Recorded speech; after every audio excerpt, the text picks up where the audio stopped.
जय श्री राम। आज का रामायण पाठ शुरू करते हैं दोहा संख्या 270 से।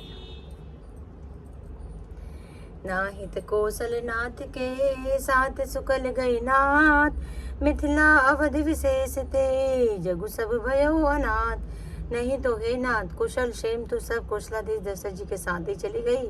उनके चले जाने से यूं ही सारा जगत ही अनाथ स्वामी के बिना असहाय हो गए, किंतु मिथिला और अवध तो विशेष रूप से अनाथ हो गए। कौशलपति गति मुनि जन कौरा, भे सब लोक शोक बस भौरा। जय देखे तेहि समय विदेहु, नाम सत्य लाग न केहू। अयोध्यापति की गति, अयोध्यानाथ की गति, दशरथ जी का मरण सुनकर जनकपुर वासी सभी लोग शोक बस बावले हो गए, सुध बुध भूल गए हैं। उस समय उन्होंने विदेह को शोक मगन देखा। उसमें से किसी को ऐसा न लगा कि उनका विदेह देहाभिमान रहित नाम सत्य है, क्योंकि देहाभिमान से शून्य पुरुष को शोक कैसा है। रानी कुचाली सुनत नर पाली, सूजन कछु जस मन बिनु ब्यालही। भारत राज रघुबर बने भासु, भा मिथिलेश ही हृदय हरासु। रानी की कुचाली सुनकर राजा जनक जी को कुछ सूझ न पड़ा, जैसे मणि के बिना सांप को नहीं सूझता। फिर भरत जी को राज और श्री रामचंद्र जी को वनवास सुनकर मिथिलेश्वर जनक जी के हृदय में बड़ा दुख हुआ। निर्बूझे बुध सचिव समाजू, कहु विचारी उचित का आजू।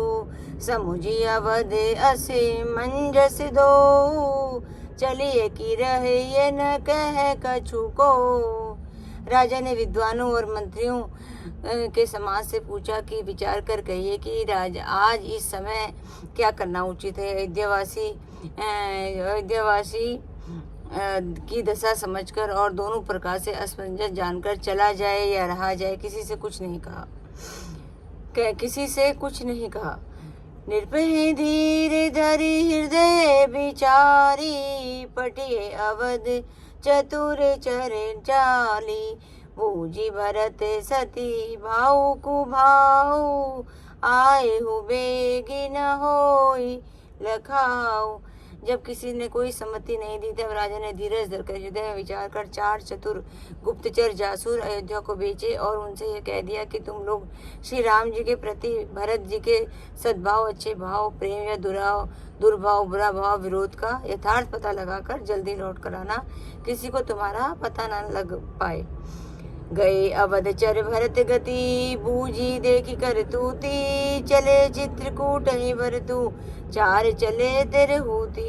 गुप्तचर अवध को गए और भरत जी का ढंग जानकर और उनकी करनी देखकर जैसे ही भरत जी चित्रकूट चले, वे तिरोहित मिथिला को चल दिए। दूत ने आई भरत कई करनी, जनक समाज जथामति भरनी। सुनि गुर परिजन सचिव महीपति, भे सब सोच स्नेह विकल अति।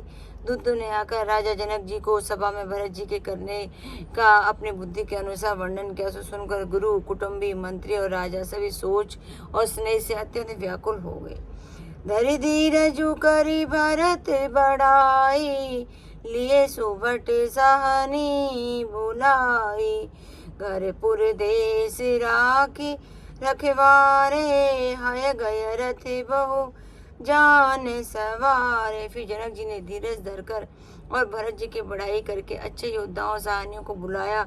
घर, नगर और देश की को रक्षकों को रखकर घोड़े, हाथी, रथ आदि बहुत सी सवारियां सजवाई।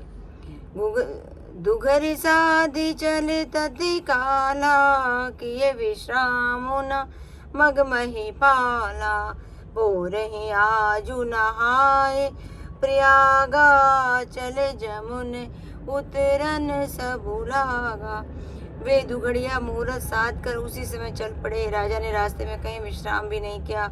आज ही सवेरे प्रयागराज में स्नान करके चले हैं, जब सब लोग यमुना जी उतरने लगे।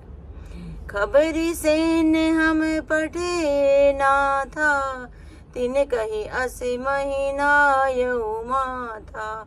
साथ की रात 6-7 तक दीने मुनिवर तुरत विदा चरकीने सब तब ही नाथ हमें खबर लेने को भेजा है। उन्होंने दूतों ने ऐसा कहकर पृथ्वी पर सिर नवाया।